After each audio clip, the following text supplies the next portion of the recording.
नमस्कार. हिंदुस्तान पोस्टमध्ये आपल्या सर्वांचं हार्दिक स्वागत आहे. मी चंद्रशेखर नेने, आंतरराष्ट्रीय घडामोडींचा अभ्यासक. माझ्याबरोबर रोहित व्हिडिओग्राफर आहेत.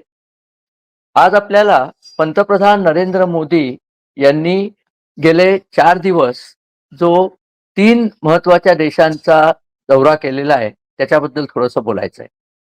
पहिल्यांदा ते जॉर्डन या पश्चिम आशियातल्या देशात गेले. त्यानंतर जॉर्डन नंतर ते इथिओपिया या दुसऱ्या आफ्रिकेतल्या देशात गेले आणि सरतेशेवटी इथिओपियातनं ते ओमान या देशात आले आणि ओमान नंतर ते आता भारतात येत आहेत. आता बरेच लोक असा प्रश्न विचारतात की पंतप्रधान नरेंद्र मोदी हे या सगळ्या देशात करता जातात, काय त्याचा फायदा असतो, देशाला त्याचा काय फायदा. कुणीतरी शहाण्यांनी प्रश्न केला की पंतप्रधान मोदींनी केलेला खर्च कसा वसूल होणार. शहाण्यांनी अशा करता की याच्या आधी जेव्हा काँग्रेसचे पंतप्रधान फिरायला जायचे तेव्हा विमान भरून रिपोर्टर्सना ते फुकटमध्ये घेऊन जायचे. त्या रिपोर्टरचा सगळा खर्च सरकार करायचं आणि हे जाऊन करायचे काय त्याचा कोणालाच काही पत्ता नसायचा. पण पहिल्यांदा जेव्हा नरेंद्र मोदी परदेशी जायला निघाले तर सगळे रिपोर्टर लाईन लावून उभे राहिले की आम्हाला तुमची ट्रिप कव्हर करायची आहे. मोदी म्हणले अगदी नक्की कव्हर करा, तिकीटं तुमची तुमची काढा, कारण तुमच्या कंपन्यांनी तुमची तिकीटं काढली पाहिजेत. मी कशाला काढायचं? माझ्या विमानात तुम्हाला जागा नाहीये.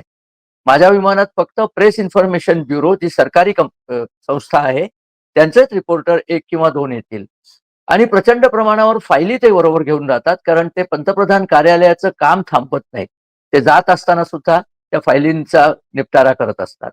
हा फरक काँग्रेसचे यच्चयावत मुख्यमंत्री नाही प्रधानमंत्री आणि नरेंद्र मोदी यांच्यात फार ठळक भरणारा आहे. हा एक मुद्दा झाला. दुसरं म्हणजे ते आता का परत परदेशी का गेले त्याच्याबद्दल आपण थोडंसं विचार करूया. एक म्हणजे आपल्याला कदाचित माहितीच असेल, पण 1700 सालापर्यंत जागतिक व्यापारामध्ये भारताचा टक्का जवळजवळ 30हून जास्त होता आणि त्याच्यानंतर तो टक्का घसरायला लागला जेव्हा इंग्रज जेव्हा भारतात आले आणि त्यानंतर हळूहळू त्यांनी भारत काबीज केला. तर त्यानंतर इंग्रजी राज्यामध्ये भारताचा टक्का घसरत घसरत आज तो 3% आलेला आहे जागतिक व्यापारात. आता एक आपल्याला लक्षात घेतलं पाहिजे की भारत हा फार पूर्वीपासून सोने की चिडिया असं म्हटला गेलेला आहे. म्हणजे भारतात सोनं खूप म्हणजे श्रीमंती खूप ही सगळ्या जगाची पक्की धारणा होती आणि ते खरंच होतं त्या काळामध्ये. हे सोनं आलं कुठनं भारतात याच्यावर आपण कोणी कधी विचार केला नाही. भारतात सोन्याच्या खाणी नाहीत. कोलारला जी सोन्याची खाण आहे ती खाण कधीच तिथलं सोनं पूर्ण संपून गेलेलं आहे. तिथल्या लोकांच्या नोकऱ्या शाबूत राहाव्या म्हणून ती कोलार गोल्डफिल्ड्स, कोलार गोल्ड माइन्स जी कंपनी आहे ती सरकार चालवतं. त्यातनं काही सोनं निघत नाही आणि पूर्वी निघून खूप वर्ष झालेली आहेत. पण तरी भारतात सोन्याचा सर्वात मोठा साठा आहे असं जगात एक एस्टिमेट आहे. तो कुठून? 2 कारणं. एक तर भारतीय नागरिकांचं सोन्यावरचं प्रेम. त्यामुळे भारतीय सरकारच्या हातात जेवढं सोनं आहे त्यापेक्षाही जास्ती सोनं प्रायव्हेट तुमच्या आमच्यासारख्या नागरिकांच्या हातात आहे आणि भारतात 1.5 अब्ज नागरिक आहेत. त्यामुळे भरपूर सोनं आहे. पण हे आलं कुठनं भारतात? तर हे सोनं भारतीयांनी व्यापार करून मिळवलेलं आहे. भारतीय माणसाचा मुख्य भारतीय सायकिक जो आहे भारताची सायकॉलॉजी, तो ट्रेडर्स सायकॉलॉजी आहे. आपलं जीन्स हे ट्रेडिंगचे जीन्स आहेत. तऱ्हेतऱ्हेचा व्यापार करून भारताने पैसे कमवले.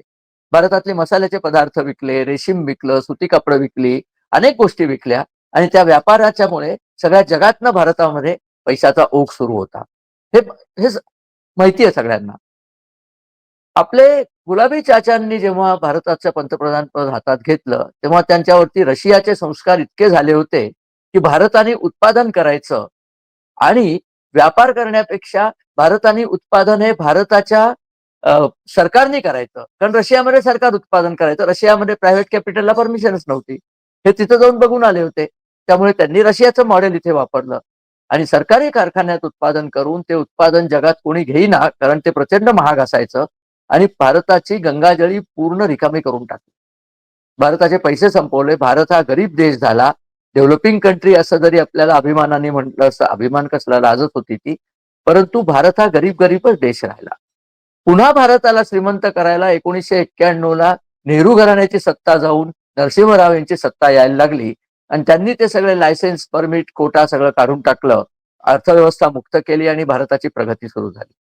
त्या प्रगतीनंतर पुढे 2014 साली जेव्हा पंतप्रधान नरेंद्र मोदींचं सरकार आलं तेव्हा त्यांच्या हे लक्षात आलं होतं की भारताला पैसे मिळवण्याचा मार्ग म्हणजे आंतरराष्ट्रीय व्यापार वाढवणं हाच आहे.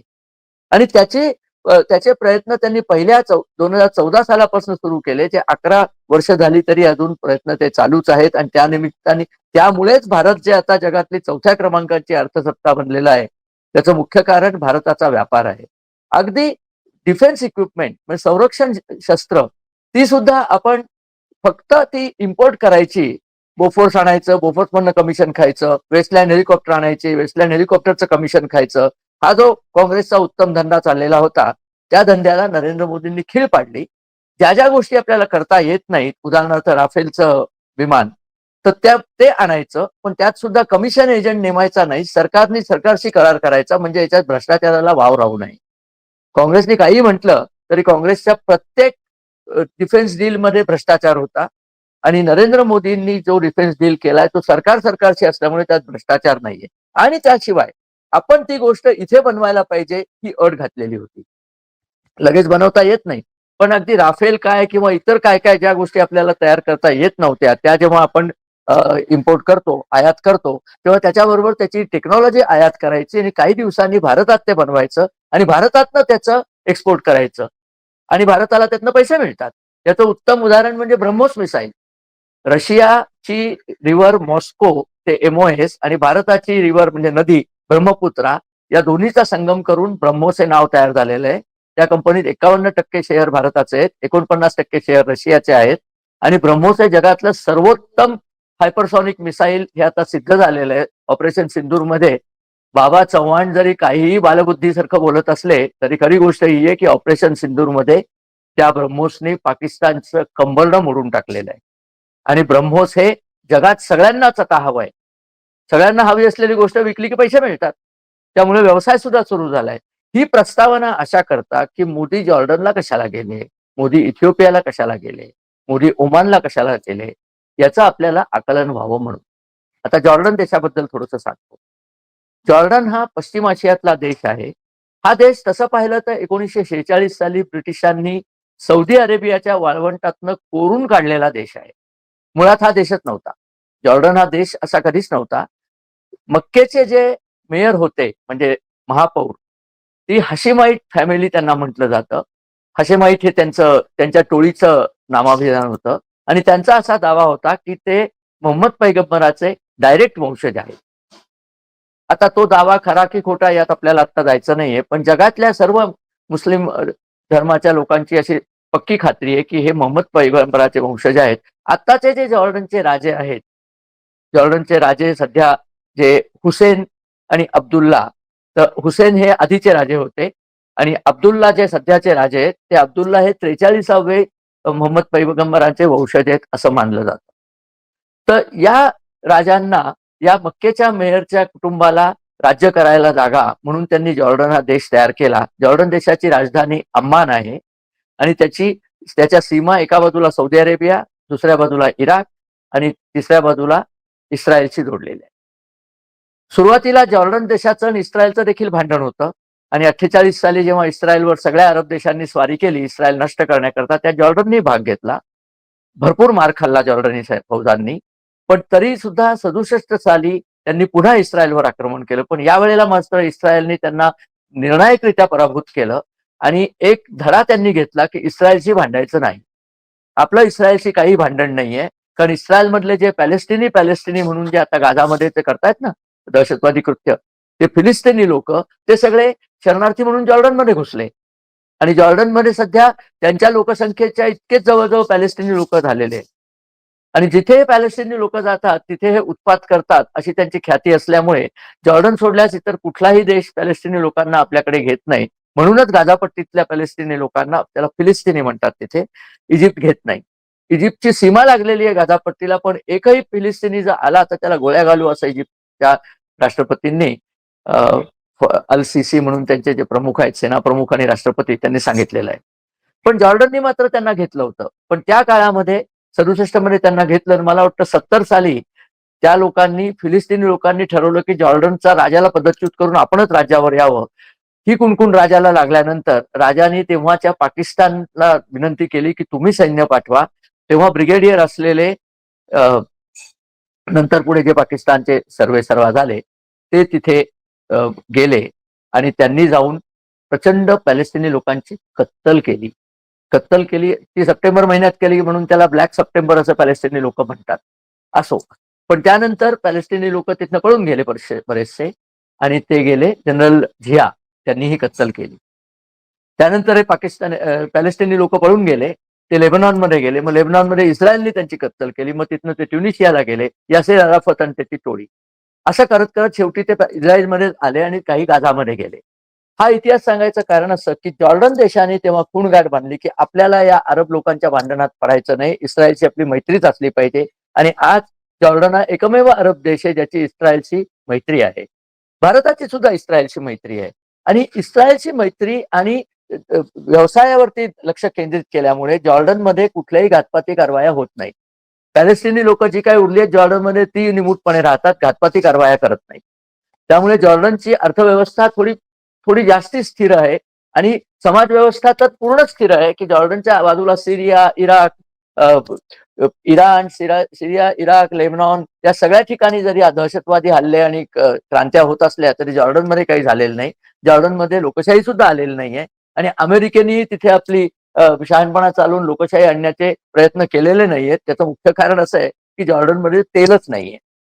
बाकी ठिकाणी तेल असल्यामुळे म्हणजे इंधनाचं तेल, अमेरिकेला सगळीकडे नाक खुपसायची गरज असायची. जॉर्डनमध्ये काही तेल नाहीये. मग जॉर्डनची अर्थव्यवस्था चालते कशावर? तर दोन गोष्टी. एक तर जॉर्डनमध्ये अजून सुद्धा बरेचसे रेफ्युजीज राहतात. सगळे काही रेफ्युजी पळून गेले नाही. सिरियात परवा क्रांती झाली, सिरियातले रेफ्युजी जॉर्डनमध्ये आले, कारण सीमा लागलेल्या आहेत ना. तर या रिफ्युजी रिलीफ करता युनायटेड नेशन्स पैसे देतं. प्रत्येक माणसागणिक युनायटेड नेशनचा जो रेफ्युजी फंड आहे, UNRWA, त्यांचे 2-3 आहेत. UNHCR, United nations high commission for refugee, हे पैसे देतं म्हणजे युनायटेड नेशनचे स्वतःचे पैसे काहीच नसतात. तुम्ही आम्ही जी वर्गणी देतो त्या वर्गणीतनं हे पैसे जॉर्डनला मिळतात. तो जॉर्डनच्या पैशाचा एक प्रमुख स्रोत आहे. दुसरा स्रोत म्हणजे जॉर्डनमध्ये फॉस्फेट आणि इतर खताच्या गोष्टी, पोटॅश, या दोन्हींच्या प्रचंड खाणी आहेत. जॉर्डनमध्ये फॉस्फेटच्या खाणी इतक्या महत्वाच्या आहेत की ते फॉस्फेट जर त्यांनी निर्यात केलं तर त्या फॉस्फेटमधनं इतर देश खतं निर्माण करू शकतात. जॉर्डन स्वतः ती खतं का निर्माण करत नाही? कारण 75% जॉर्डन हे केवळ वाळवंट आहे. सौदी अरेबियाचं असं वाळवंट कापून जॉर्डनला दिलेलं आहे की ज्याच्यात तेल अजिबात नाहीये. तेल सगळं सौदी अरेबियाकडे आणि कुवेतकडे, जॉर्डनला फक्त वाळू. पण फॉस्फेट त्यांना मिळालेलं आहे. तर भारताची गरज काय आहे? तर भारतीय लोकसंख्या खूप मोठी असल्यामुळे, त्या सगळ्यांना जेवायला घालायचं असल्यामुळे आपली खतांची गरज ही अतिशय कायमची आहे. आपल्याला खूप खतं पाहिजेत आणि ही खतं मिळण्याचं साधन म्हणजे जॉर्डन. तर जॉर्डनकडनं आपण दरवर्षी प्रचंड प्रमाणावर खतं घेतो. आतापर्यंत आपण जवळजवळ 2.87 अब्ज डॉलर वर्षाचा जॉर्डन भारताचा व्यापार आहे. आणि येत्या 5 वर्षात तो व्यापार 5 अब्ज डॉलर पर्यंत करण्याचा मनोदय पंतप्रधान नरेंद्र मोदी आणि जॉर्डनचे राजे अब्दुल्ला दुसरे यांनी व्यक्त केला. आणि अब्दुल्ला दुसरे यांचे पुत्र ते आता हुसेन म्हणून त्यांचे नाव आजोबांच्या नावाप्रमाणे हुसेन ठेवलं. त्या हुसेन यांनी पंतप्रधान नरेंद्र मोदींना स्वतःच्या गाडीत बसवून, म्हणजे गाड्या त्यांच्या ड्राईव्ह करत त्यांना जॉर्डनच्या म्युझियम मध्ये नेलं. आणि म्हणजे जगभर बातमी अशी झाली की मोहम्मद पैगंबरांच्या वंशजांनी स्वतः सारथ्य करून भारताचे पंतप्रधान मोदी यांना नेलं. आणि लक्षात ठेवा, हे कोण मोदी? ज्यांना गुजरात दंग्याबद्दल सोनिया गांधी मौत का सौदागर म्हणल्या होत्या. म्हणजे मुस्लिम लोकांचा इतका मृत्यू झाला गुजरातमध्ये म्हणून ज्यांना जबाबदार ठरवलं गेलं, त्यांनाच सारथ्य त्यांचं कोणी केलं? तर मोहम्मद पैगंबरांच्या 44व्या वंशजांनी त्यांचं सारथ्य केलेलं आहे. हा एक वेगळाच परिमाण जगापुढे आलेला आहे. आणि मग आपण खतांचा करार केलाय, तो तर 40 आणि 50 वर्षाचा करार आपण केलाय. जगाने तोंडात बोट घातलं की एवढ्या लांब दर्जाचे करार कोणी करतं का, एवढ्या लांब मुदतीचे? पण ते सुद्धा आपण केलेत, कारण आपल्याला ते फॉस्फरिक ऍसिड असतं, फॉस्फेट, ते घ्यायचं असतं. आपल्याला तो पोटॅश घ्यायचा असतो. कारण मूळ खतं म्हणजे काय असतात? अहो, नायट्रोजन, अमोनिया आणि फॉस्फेट. त्यातला नायट्रोजन तर आपण इथेच बनवतो. त्याचा नायट्रोजन, फॉस्फेट आणि पोटॅशियम, या 3 NPK असे त्याचे केमिकल सिम्बॉल आहेत. यांनी खत तयार होतं. त्यातलं नायट्रोजन आपण अमोनियापासून मिळवतो. तो तर आपल्या इथेच कारखाने आहेत. प्रचंड RCF, इफ्को, कितीतरी कारखाने आहेत आपल्याकडे. आणि हे मात्र बाकी दोन गोष्टी आपल्याला आयात करायला लागतात, भरपूर प्रमाणात भारतात होत नाहीत. ते जॉर्डनकडनं आपल्याला सातत्याने मिळत राहील याची खात्री नरेंद्र मोदींच्या या दौऱ्यामुळे झालेली आहे. आणि हे फार महत्वाचं झालेलं आहे. त्याच्याशिवाय त्यांनी नरेंद्र मोदींनी दहशतवादाला एकत्र तोंड देणं, डिफेन्स डील केल्यात, आपल्या इथली काही शस्त्रास्त्र त्यांना द्यायची आहेत, एज्युकेशनच्या डील केल्या आहेत. आपल्या जॉर्डनची लोक आपल्या इथे शिकायला येतात. जॉर्डनचा हा जो राजपुत्र आहे ना, त्याच्या चुलत भावाची पत्नी, हे फार इंटरेस्टिंग आहे, नवीन माहिती मला कळली. चुलत भावाची पत्नी, तिचं नाव सरवत आहे, आणि तिचा जन्म कलकत्त्यातला आहे. कारण कलकत्त्यात तिचे काका म्हणजे मोहम्मद हिदायतुल्ला, जे आपले मुख्य न्यायाधीश होते आणि आपले उपराष्ट्रपती सुद्धा होते, त्यांची ती पुतणी. आणि तिचं लग्न जॉर्डनच्या राजघराण्यात झालेलं आहे, चुलत भावाशी, राजपुत्राच्या. तर असे सांस्कृतिक धागे सुद्धा जोडलेले. जॉर्डन जरी सुन्नी देश असला, सुन्नी बहुल इस्लामिक देश असला, तरी त्याचं भारताशी कुठलंही भांडण नाही. सदैव भारताची बाजू जॉर्डनने घेतलेली आहे. आणि सगळ्या अरब देशांमध्ये सगळ्यात शिक्षित लोक जॉर्डनची असतात. मी कुवेतला असताना तिथे अनेक लोक आयटी मधले आणि इतर कामात जॉर्डनची लोक येऊन काम करायची. आणि त्यांना तिथे मान असायचं की एकतर ते दंगा करत नाहीत, ते आंदोलनं करत नाहीत, ते मोर्चे काढत नाहीत, ते फतवे काढत नाहीत, ते चांगले राहतात आणि त्यांची बुद्धी चांगली असल्यामुळे आयटी सारख्या क्षेत्रात ते बरीच कामं करतात. तर असं जॉर्डनी माणसाचं स्वरूप आहे. जॉर्डनमध्ये ख्रिश्चन लोक सुद्धा आहेत आणि त्यांनाही तिथे काही त्रास होत नाही. कारण जॉर्डनच्या राजाने ठाम ठरवलेलं आहे की आपल्याला कट्टर मुस्लिम प्रकार करायचाच नाहीये. आपण जरी मोहम्मद पैगंबराचे वंशज असलो तरी मक्का आणि मदिनातनं आपल्या वंशजांना हाकलूनच दिलेलं आहे. ब्रिटिशांनी त्यांना आणून इथे वसवलं म्हणून ते राहिले. हेच जे जॉर्डनचे राजे होते, यांच्या सख्ख्या भावाला ब्रिटिशांनी इराकचा राजा केला होता, अमीर म्हणून तो जो होता तो. पण इराकला सद्दाम हुसेनच्या आधीचा जो तिथे जनरल होता, त्यांनी त्या राजाला उलथून पाडलं, त्यामुळे त्याचं राज्य गेलं. परंतु यांचं राज्य मात्र जॉर्डनमध्ये राहिलं. तर जॉर्डनमध्ये राजेशाही आहे, तरी लोक साधारणपणे सुखी आहेत, पैसे त्यांना मिळतात आणि इस्रायलची भांडण नाही, अजिबात. किती नाही, इस्रायलवरती इराणने जेव्हा मिसाईलचे हल्ले केले, त्यातली जी मिसाईल जॉर्डनच्या भूमीवर चालली होती ती जॉर्डननी पाडली. म्हणजे इस्रायलला वाचवण्याकरता दुसऱ्या मुस्लिम राष्ट्राशी सुद्धा पंगा घेण्याची हिंमत जॉर्डनमध्ये होती. आणि या त्यांच्या हिमतीबद्दल त्यांना अमेरिका भरघोस मदत करते आणि त्यामुळे त्यांची अर्थव्यवस्था बऱ्यापैकी ठीक आहे. आणि आपल्या या धोरणामुळे जॉर्डन आणि भारताचा व्यापार चांगला वाढल्यामुळे आपल्या खताची परिस्थिती सुदृढ होईल, आपल्या शेतकऱ्यांचा खूप फायदा होईल, भारत देशाचा फायदा होईल. असा फायदा करायला नरेंद्र मोदी जॉर्डनला गेलेले होते. ते करून आले, तिथनं ते इथिओपियाला आले. इथिओपिया देशाचं आधीचं नाव होतं ॲबिसिनिया, त्याचं खरं नाव होतं हफ्सानिया. हपशी लोक जी आहेत ती हफ्सानियाचे, जंजिऱ्याचा नवाब मूळ इथिओपियातनं आला, तो हपशी. तो आला इथे आणि पुढे त्याला शिवाजी महाराज त्याच्याशी लढले, नंतर पेशवे त्याच्याशी लढले आणि शेवटी 1948 साली त्याचं संस्थान खालसा झालं आणि त्यांनी सगळा जंजिरा भारत सरकारच्या ताब्यात केला, म्हणजे मुरुड संस्थान त्याचं खालसा झालं. तर हे जे हपशी ते इथिओपियाचे. पण इथिओपियाची एक गंमत तुम्हाला सांगितल्याशिवाय राहत नाही. 11 जानेवारी 1941 इथिओपिया आणि सुडान यांच्या सीमेवरती गल्लाबाद नावाचा एक किल्ला होता. 4000 फूट समुद्र सपाटीपासून उंच, म्हणजे साधारण तोरण्याच्या उंचीचा तो किल्ला होता. आणि त्याच्यावर इटालियन सैनिक बसलेले होते. आणि तो किल्ला जिंकण्याचं आव्हान ब्रिटिश सैन्याकडे होतं. दुसरं महायुद्ध चालू होतं. ब्रिटिश सैन्यामध्ये मराठा लाईट इन्फंट्रीचे जवान होते. त्या जवानांचा जो प्रमुख होता, नाईक यशवंत घाडगे, त्यांनी ब्रिटिश अधिकाऱ्याला विचारलं की आम्हाला तुम्ही जर बोलो छत्रपती शिवाजी महाराज की जय ही घोषणा म्हणण्याची परवानगी दिली तर आम्ही हा किल्ला तुम्हाला जिंकून देऊ. आता तोपर्यंत काय, ब्रिटिशांनी छत्रपती शिवाजी महाराजांचं नाव घ्यायचं नाही असे हुकूम दिले होते, कारण शिवाजी महाराजांचं नाव घेतलं की स्वातंत्र्याची उर्मी मराठी माणसांच्या मनात येते.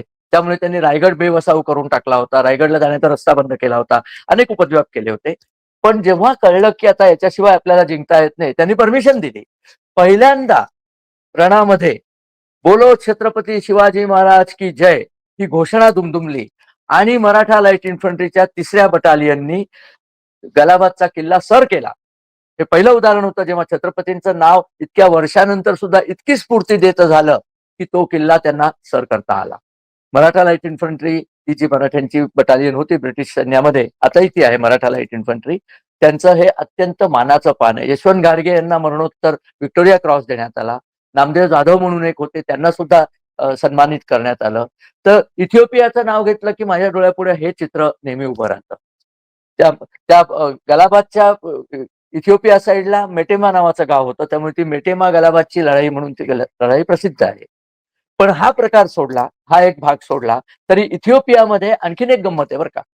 मी जाऊन आलो इथिओपियाला.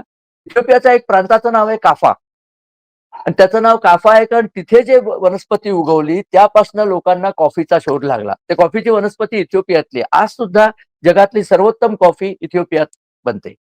तर ती कॉफी इथिओपियातनं इम्पोर्ट करायची, इतर काही ऍग्रिकल्चर प्रॉडक्ट इथिओपिया देऊ शकतं तो इम्पोर्ट करायचा. आणि सर्वात महत्वाचं म्हणजे इथिओपियामध्ये प्रचंड सुपीक भूमी आहे, कारण इथिओपिया हा देश नद्यांनी सुजलाम सुफलाम आहे. ब्ल्यू नाईल नावाची जी नदी आहे, नाईल नदीचे दोन भाग आहेत, एक व्हाईट नाईल, ती व्हाईट नाईल केनियातनं निघते आणि केनिया युगांडातनं वाहत वाहत इजिप्तला जाते. तिला खार्टूम या सुडानमधल्या शहरात ब्लू नाईल नदी, जी लेक ताना नावाचं इथिओपियातलं सरोवर आहे, तिथनं निघते. प्रचंड मोठ्या नद्या आहेत. तो खार्टूमला मी तो संगम सुद्धा पाहिलाय, प्रचंड संगम आहे. पण अशा रीतीने पाणी भरपूर आहे इथिओपिया देशात. सुपीक भूमी सुद्धा आहे, डोंगराळ भूमी सोडून द्या, उरलेली भूमी सुपीक आहे.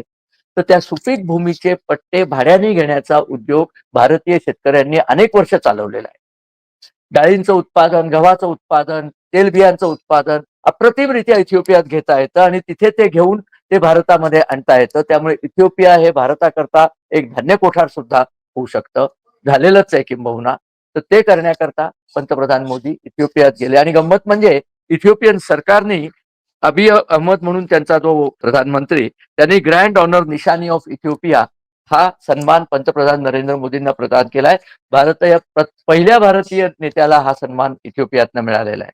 मग अशी सांगितलं तसं इथिओपिया आणि भारताचे संबंध पूर्वापार आहे. इथिओपियात अनेक एक गंमत आहे. ख्रिश्चनांचं एक खूप जुनं चर्च, ऍक्शुमाइट चर्च त्यांना म्हणतात. ऍक्शुम नावाची एक टेकडी आहे, तिथे उंच पर्वत आहे, तिथे ते आहे. आणि ख्रिश्चनांच्या पुराणामध्ये जी नोहाची नौका आहे, म्हणजे ज्याला मनूची नौका आपण म्हणतो, ती नौका ऍक्च्युअली त्या ऍक्शुम मध्ये आहे. तो पूर इतका आला की ती त्या डोंगरावरती जाऊन बसली, तिथनं ती पुन्हा खाली चालली नाही, असा त्यांचा बिलीफ आहे. इथिओपियात ज्यू धर्म सुद्धा असाच खूप जुना आहे. मी इस्रायलला गेलो होतो तेव्हा मला इथिओपियन ज्यू भेटले होते, वर्णाने काळे. तिथे पण लोक आणि पुरुष आणि स्त्रिया दिसायला अत्यंत सुंदर असतात.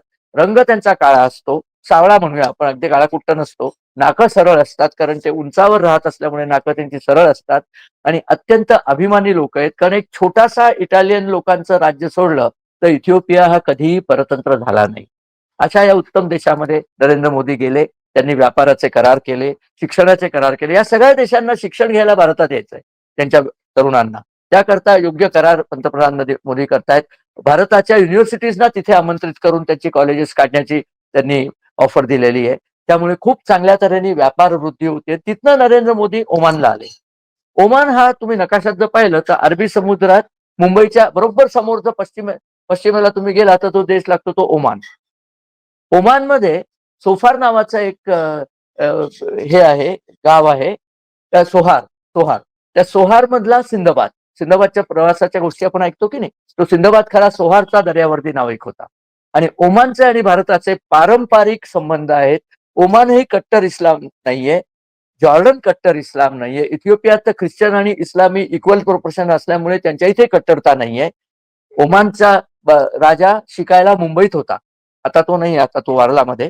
पण सुलतान कब्बूस म्हणून जो होता तो शिकायला मुंबईत होता. त्यांचे अत्यंत हृदय संबंध भारताशी आहेत.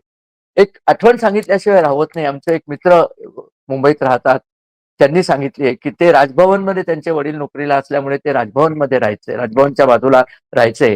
तर तिथे एक दिवशी एक मोठी रोल्स रॉयस कार आली आणि त्यातनं एक मनुष्य उतरला आणि त्यांच्या एक शेजारी पंजाबी बाई राहत होत्या, त्यांची बेल वाजवली. त्या बाई बाहेर आल्या तर हा रोल्स रॉयस मधनं उतरलेला जो मनुष्य होता, विदेशी मनुष्य, त्याने त्या बाईच्या पाया पडला. तो मग कळलं की हा ओमानचा सुलतान कब्बूस, तो मुंबईत असताना त्या बाईच्या घरी पेईंग गेस्ट म्हणून राहायचा आणि त्यांनी तिला आदर म्हणून तो तिथे येऊन भेटून गेला होता. एकूण हे ओमानी लोक सुसंस्कृत आणि चांगले आहेत. एका काळी ओमानचं झांजिबारवरही राज्य होतं, पुढे ते गेलं. एक आणखीन गोष्ट सांगितलं पाहिजे, बलुचिस्तान हा जो प्रकार आहे, बलुचिस्तान हे पूर्वी ओमानच्या हाताखाली होतं, ओमानचे स्वामित्व होतं. आणि ओमाननी ते भारताला विकण्याची तयारी दाखवली होती. काहीतरी $30 लाख मध्ये ते भारताला द्यायला तयार होते. पण गुलाबी चाचा कसं घेणार, मुस्लिम पाकिस्तानचं राज्य ते कमी कसं करायचं, पाकिस्तानचं राज्य वाढलं पाहिजे, ही सगळ्या गुलाबी चाचा आणि त्यांच्या वंशावळीची खूण आहे. त्यामुळे आपण नाही म्हटलं आणि पाकिस्तानने ते पैसे कुठनं तरी गोळा केले आणि घेऊन टाकलं. नाही तर बलुचिस्तान आपल्याला मिळालं असतं तेव्हा. ओमानच्या राजाने आपल्याला पहिली ऑफर दिली होती की तुम्ही ग्वादर बंदर ओमानचं होतं, ग्वादर बंदर तुम्ही घ्या अशी ती ऑफर होती. कारण ओमानच्या किनाऱ्यावरनं बलुचिस्तान दिसतं, तिथे मकरानाला जे संगमरवरी पर्वत आहेत ते ओमानच्या किनाऱ्यावरनं पाहता येतात, अशी ऑफर दिली. असा हा ओमान हा देश अतिशय चांगला. मी ओमानला पण जाऊन आलोय. अतिशय छान देश आहे. आपण म्हणतो तसा वाळवंटी प्रदेश कमी आहे. मुख्य प्रदेश ओमानचा जो आहे तो डोंगराळ प्रदेश आहे. अगदी कोकणात गेल्याचा भास होतो. कारण किनाऱ्याच्या पाशी गेलं की आपल्याला तिथे गोड्या पाण्याचे झरे, शेती, नारळाची झाडं अशा सगळ्या गमती ओमानमध्ये पाहायला मिळतात. तर या सगळ्या देशांशी आपले अत्यंत दृढ संबंध आहेत. हे तिन्ही देशामध्ये मुस्लिमांची संख्या लक्षणीय आहे. त्यांच्याशी मैत्री करण्याकरता नरेंद्र मोदी तिथे गेले आणि इथिओपियाने तर त्यांचा सन्मान केला. सर्वात मोठं अवॉर्ड ज्याला म्हणतात ते नरेंद्र मोदींना दिलं. नरेंद्र मोदींना हे मला वाटतं 34व वेगळ्या वेगळ्या राष्ट्रांनी दिलेलं पारितोषिक आहे आणि त्यांनी अर्थात नेहमीप्रमाणे ते पारितोषिक भारताच्या 140 कोटी नागरिकांनाच अर्पण केलेलं आहे. असा हा थोर नेता आपल्याला मिळालेला आहे. उगीच त्यांच्याकरता लोक म्हणत नाहीत की मोदी है तो मुमकिन है. या गोष्टीचं मला उकल करायची होती. कारण काय बऱ्याच लोक प्रश्न विचारतात की हे फिरत असतात त्याचं काय करतात, खर्च कोण करतं. प्रश्न विचारायला काय हो, त्याचं मला उकल करायचं होतं म्हणून हे सांगितलं. याच्या आधीचा जो मी व्हिडिओ केला होता कृतज्ञ बांगलादेशी, तो आपल्याला बराच खूप आवडला असं माझ्या लक्षात आलं. तर त्या व्हिडिओवरती जे काही कमेंट आल्या होत्या त्यातल्या 1-2 कमेंट मला वाचून दाखवायच्या आहेत. एन जोशी लिहितात आणि त्यांच्याचप्रमाणे डॉक्टर अरुण जोशी सुद्धा लिहितात की अमेरिका या बांगलादेशच्या सगळ्या प्रकारात पुढे आहे. तेव्हा सुद्धा पाकिस्तानला अमेरिकेनेच मदत केली होती. अगदी बरोबर आहे जोशी साहेब, दोन्ही जोशी साहेब. अमेरिकेनेच मदत केली होती आणि आज सुद्धा अमेरिका आपल्याला दिसायला जरी मित्र असला तरी अत्यंत सावधपणे अमेरिकेशी आपल्याला व्यवहार करायलाच पाहिजे. ज्योत्स्ना गोरे यांचा प्रश्न होता की नेहरू घराण्यांचं प्रेम हे कायम पाकिस्तान आणि मुस्लिमांच्याच बाजूला का असतं, असा त्यांचा एक प्रश्न होता. असं म्हटलं जातं की नेहरू घराण्यांचा उदयच मुळी मुस्लिमांपासून झालेला आहे. माझ्याकडे पुरावे नाहीत, पण नेहरूंकडेही पुरावे त्यांनी दिलेले नाहीत की त्यांच्या मोतीलाल नेहरूंचे वडील कोण होते हे कोणी कोणाला सांगितलेलं नाहीये.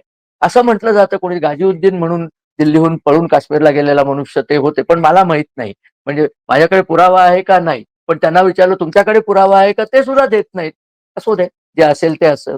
पण गंमत तुम्हाला सांगतो की ही तर खूप जुनी गोष्ट झाली. आज सुद्धा नेहरू घराण्यांचे सच्चे पाईक पृथ्वीराज बाबा चव्हाण काय म्हणाले की पाकिस्तान पहिल्याच दिवशी युद्ध जिंकलं होतं. जग सगळं म्हणतंय की पाकिस्तानची आपण फार ससे उलपट केली, कंबर मोडून टाकलं, 11 दहशतवादी अड्डे उडवले. पण पृथ्वीराज बाबांना काहीतरी वेगळंच दिसलंय. पृथ्वीराज चव्हाण नाव त्यांनी चांगलं घेतलंय, कामं मात्र मोहम्मद घोरीची करतायत. आजच्या एका अग्रलेखामध्ये तरुण भारतचा मला वाटतं अग्रलेख आहे, त्याच्यात तर पृथ्वीराज घोरी असंच लिहिलंय. त्याच्यावरती पुन्हा केव्हा तरी एकदा मी व्हिडिओ करीनच. परंतु हे सगळं आपल्या दर्शनास आणावं म्हणून हा थोडासा लांबलेला व्हिडिओ आहे. आपल्याला आवडला तर आपण आपल्या मित्रपरिवाराबरोबर शेअर करा, आमच्या चॅनलला सबस्क्राईब करा आणि हो, आपल्या कमेंट्स येऊ देत. त्या कमेंट्सनी आम्हाला हुरूप येतो आणि नवीन नवीन व्हिडिओची सामग्री आम्हाला सापडते. हा थोडासा लांबलेला व्हिडिओ बघितल्याबद्दल धन्यवाद आणि नमस्कार.